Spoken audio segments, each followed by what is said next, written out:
Hi, I'm Tom Lazuka with CLE, Asylum, and Eiroa Cigars, and we're on Cigar Notes.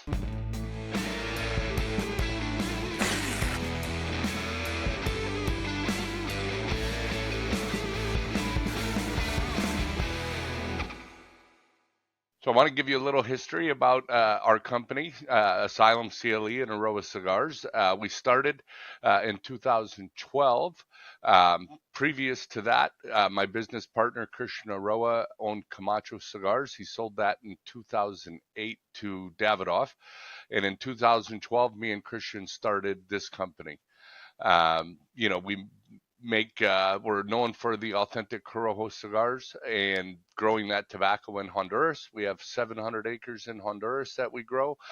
We have our box factory, and our rolling factories are also in Danlí, Honduras. So I want to tell you a little bit about the type of cigars we make at Asylum, CLE, and Eiroa.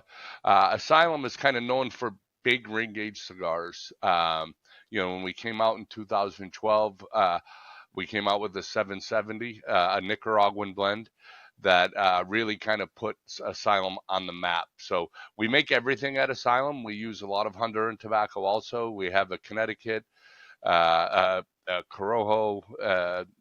barber poles, and we have all different types of cigars. The CLE line is based out of mostly almost all Honduran tobacco. We use a lot of our authentic Corojo there, first generation Cuban seed. We have a Connecticut, Habano, and Corojo in our baseline, and then we have the CLE Signature Series, which is the African Cameroon that we grow in Honduras. And then we have the CLE 25th anniversary, which is a very full body Maduro wrapper that we celebrate Christian's 25th anniversary working in the cigar and in the cigar industry. And then as we go to the Eiroa line, Eiroa is kind of like our ultra premium line. We have the Eiroa Classic in there, which is what everybody really knows us for. That's 100% authentic Corojo. We have this CBT, which is Capa Banda Tripa. It's a 100% Maduro cigar that we do, so it's very rich and full body. We have the Eiroa First 20 in two blends. We have a Maduro version and a Colorado version. But what those cigars are known for is we use something in it called La Victoria. So it's a very mild, smooth tobacco that we add to that to really give that cigar a consistency from beginning to the end. When we talk about something that sets our company apart, I really think it's our authentic Corojo tobacco. So we're using first generation Cuban seed that was used in Cuba from 1930 to around 1997. When the boom hit in the mid 90s, nobody could produce enough tobacco, and the authentic Corojo seed only yields about 900 pounds of tobacco per acre. And as a tobacco farmer, we only get about 50% wrapper out of that. So when the boom hit, you saw a lot of hybrids come in, Corojo 98s, Havana, Criollos, all different types of variations of Corojo that had a much bigger yield, where they're yielding 1,800 to 2,200 pounds per acre. The leaves are much bigger, but we like to stay with the base as our authentic Corojo tobacco, because I think what it does is it gives you a kind of an earthiness on in your mouth, and then as you smoke it and you retrohale, you definitely get the spice and the mineral from the soil in Honduras. So it's almost like smoking two different cigars, and I think that really separates our tobacco from anybody else's. The tobaccos we don't use. So one of the things we use is a San Andreas Maduro wrapper on quite a few of our cigars, whether it is the Asylum Medulla Oblongata Maduro, the Eiroa First 20s. So we'll source that from Mexico. We also use the Ecuadorian Connecticut wrapper on our Connecticut. So on the Asylum Insidious, the Asylum Connecticut, the CLE Connecticut, we're using tobacco from ASP, which is a big tobacco broker out of Ecuador.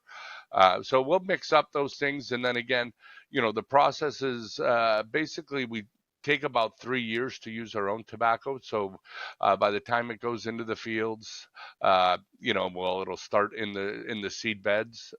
and they'll be there about 42 days, and then it'll go into the barns for about another 40 days.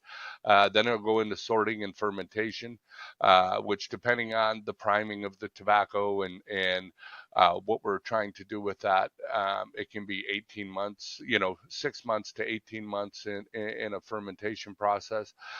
So it's about a 3-year process till we're ready to use the tobacco. And we again, we focus on that authentic Corojo, but we do Habanos, and we do a lot of hybrid tobaccos. Like I said, we'll do the signature Cameroon. Uh, in Honduras, we've grown Maduro.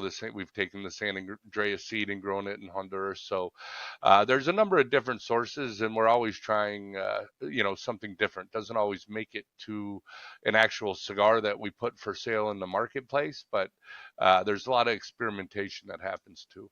So a few of the things we do as a company for quality control is, obviously, the number one thing people want is the burn of the cigar, right? So, we draw test all of our cigars. We have the machines, especially, it's kind of funny we had to kind of recreate the machines a little bit to do the 770s on the Asylum and the 880s, because the machines just didn't come that way. So we had to make a few adjustments to the machines to be able to draw test the Asylums. But I think for most companies, a cigar, it'll be 300 hands touch a cigar from beginning to end. So the quality really starts in the seed beds, and making sure you're picking the strongest plants to plant into the field. So there's a whole process of going through and taking out the weak seedlings, and making sure we're planting the strongest plants. From there, as the plants grow, the strongest plants, we will net the tops of them, because tobacco is a flowering plant. So we'll net the top to catch the seeds, to use those for future generations of growing. The rest of them will top the flower off, so we make sure all the nutrients is going to the leaves in those plants. And then from there, you're really going to go into the rolling process. The cigars are weighed. If they're off by weight, they're not going to make it through the controls that make sure that the cigars are very consistent from beginning to end. Another thing that we do in quality control is, the tobacco is really sorted by color. So it'll be separated by color, and then once the cigars are rolled, they're also going to be separated by color, to make sure that we have a very consistent color of cigars in the box. So you shouldn't have one cigar that's much darker than another cigar in the same box. And sometimes the same cigar, if you look at two different boxes, one will be a little lighter or a little darker. But we try and make sure that entire box is very consistent in color and things like that.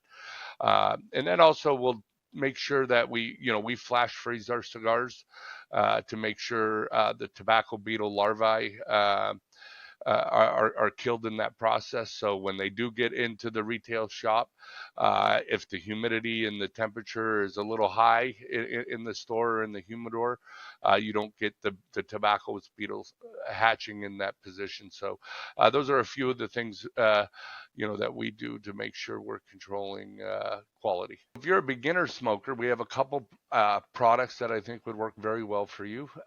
One of them in the Asylum brand is the Asylum called Insidious, and this is a very mild cigar. It's a Connecticut wrapper with our Honduran binder and fillers, but we put a little sweet cap on it. So instead of using a vegetable-based pectin or the glue, we use a molasses base. So as you smoke the cigar, you'll get that instant gratification, a little bit of sugar on the tip that wears off as you smoke it. We also do that in a Maduro, so it's a little richer and more chocolate notes to it, but they're both very mild to medium, so they're perfect beginner cigar. And recently we added a couple things into the Asylum line. The Asylum 867, which is our kind of first venture into the flavored cigar market. So we have 3 of those blends. We have something called Auntie, Zero, and Midnight Oil. So they're kind of paired by size. So the Auntie are smaller sizes, Lancero, Corona, Petite Corona, and those are going to give you more of a apricot brandy notes to them. Uh, the zero is the traditional sizes, Robusto Toro, uh, and Churchill. And that cigar is going to give you more of a mixed berry note to it. And then the Midnight Oil is the larger sizes. So it's a 54 by 6, 60 by 6, and 70 by 7. And that is going to be more of a green tea and nougat type note to that cigar. And then we recently added the Asylum Cool Brew, which is a kind of a chocolate mint flavoring. So those are both good starter cigars too for somebody who wants to have a little bit of flavor to it, but not overpowering. So this year at PCA, we had a couple new releases. One of the new releases was called the Asylum Serenity Now and Sanity Later. So that, yes, that comes from a Seinfeld episode. Christian had the idea of doing this. So it's a 100 count tray, and it has 50 of the Serenity Nows, which is a more mild to medium Connecticut cigar. And then the Insanity Later is the more full body Maduro cigar. So those just shipped, and they're hitting stores now. We also had the PCA exclusives launch, which are very limited to the PCA members. So you can find those. We do an Asylum, a CLE, and a Eiroa in the PCAs. Those are each a little different blend. We change every year. What's real neat about those is we're using we started a farm in Colombia. And so we're using a bunch of the Colombian tobacco in those. So those will be very unique to the market. And then the only other thing, they're not new, but we did redo the packaging on the CLE brand. So all the CLE, Connecticut, Habano, and Corojo all have new boxes and bands and packaging just to update those. So those are hitting stores now as we speak also. One of the things that we do at CLE Cigar Company is we're the only company that's ever been certified by Bayer. So if you're familiar with Bayer, the aspirin company, um, they do something called Bayer Crop Science. And so all your major food companies in the US are certified through Bayer. We're the only tobacco company in the world that has been certified through Bayer. And what does that mean? It means we have to have zero impact on the environment. So not that we're big green people or anything like that, but we do want to take care of things and do things better. So, with a few things we do, we have reforestation projects in Honduras. So any wood that we use for our box factory, replant more than we use. Our rolling factory and box factory is I think we're about 70% solar now. So we installed all the solar panels earlier towards the end of last year. So we're solar. How we irrigate our fields, we use a specific drip system, so we're not wasting water. We really do take a real care of how the hygiene of the product. Everybody in our factories have to wash their hands every hour. There's stations there for them to wash their hands. If you go into any of our buildings, you get sanitized. There's a misting station. You drive into our farm, the car gets sprayed. And then you walk through a misting station. If you walk into any of our fields, any of our greenhouses or fermentation barns, you have to step in a solution. They spray your hands. So we're trying to make sure that there's no contaminants at any point as we work through it. So it's a big part. We go into the homes of our employees there, and unfortunately, Honduras is a third world country, but we're really trying to teach hygiene and, how to recycle and things like that. They don't provide garbage pickup there, so they tend to just burn their garbage. So we try and teach them proper hygiene, how to recycle. We have doctors on staff right at our factory and our farm. So if anybody's ill, like during COVID, even if anyone from their family, they could come in and get the shots, the drugs they needed. So it's a big part of the community for us to make sure we're taking care of our people down there. And I think that's something, people, we want people to know that it's important for us.